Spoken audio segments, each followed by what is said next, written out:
Ikhlas comes from the word or from the concept of khalas. You know, Arab, we say khalas, you know, I've had enough kind of thing, right?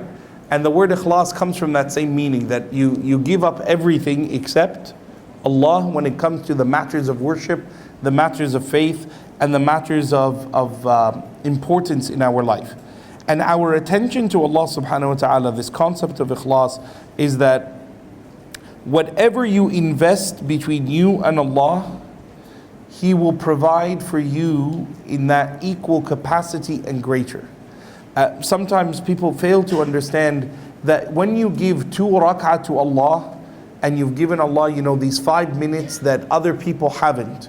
And you know, the Prophet uses words by saying things like, Salli wan nasu niyam. Pray. You know, how do I build a house for Jannah? He says, Sil man khata'ak wa'fu amman zalamak. And later on he says, Salli wan nasu niyam. Pray when others are asleep.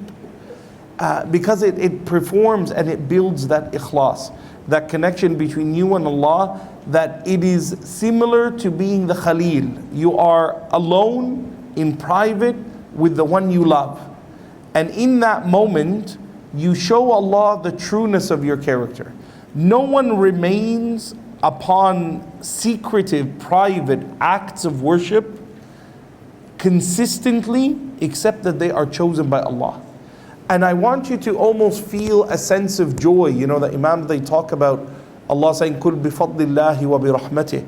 By the virtue of Allah and the bounties He's given us, فَبِذَلِكَ فَلْيَفْرَحُوا. That is where you should find joy. The joy is, I want you, that when you walk out of a masjid and you prayed Fajr, or you got out of bed and you prayed Fajr, that you should feel like the luckiest man on the earth. Allah loved me enough and cared for me enough to give me the hidayah to be here, to fulfill this, and I know others haven't.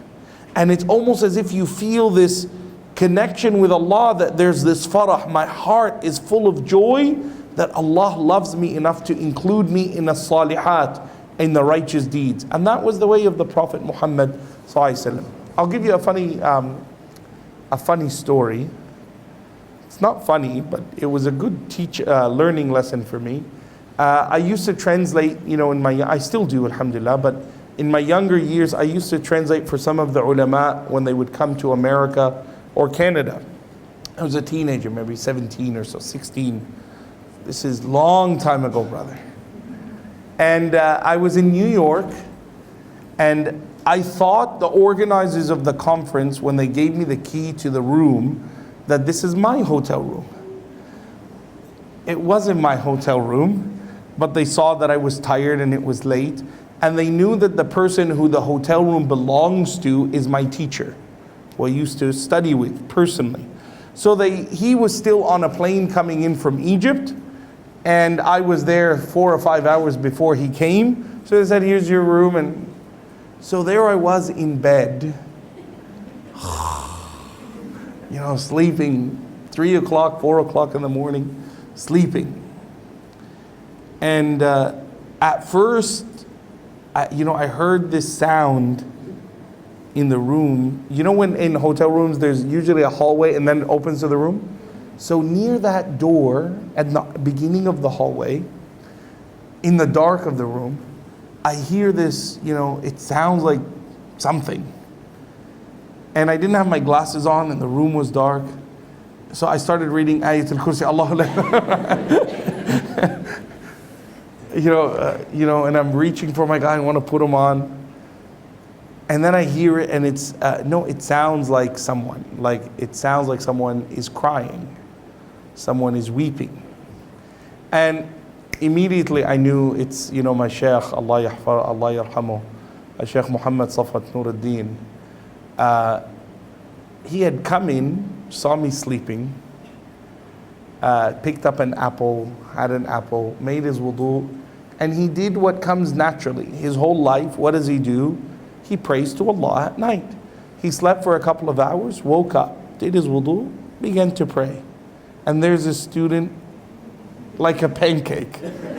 Nothing in the world, So I got up, I was, made my wudu, and I joined him in salah. And we prayed for a little bit, and then we prayed Fajr, and then he said, okay, go back to sleep. And then over breakfast, he said to me,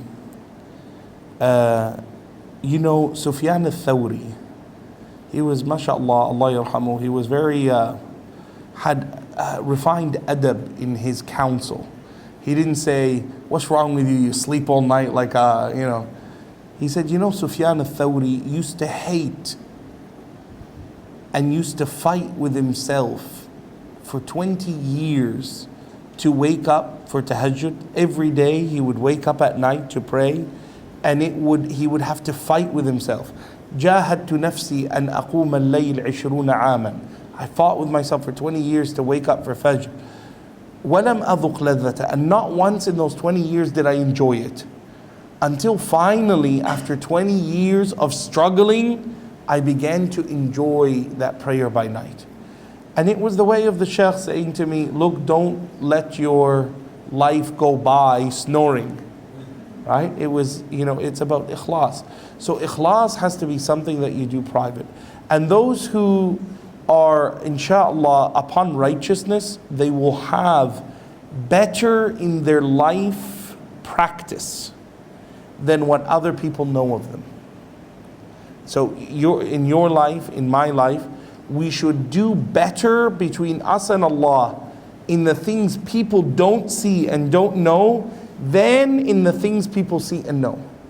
So you don't know how I am with my wife and my children. In most things, you might know some of things, not everything. I want, you know, you want to be, I'm not saying it has to be salah. You want to be the greatest husband in the world that no one knows about, except Allah and your family. You want to be the most amazing sister or son or student or teacher that no one will ever praise you for except that Allah knows, and that's Ikhlas. That's the framework of Ikhlas. Allah Ta'ala a'lam.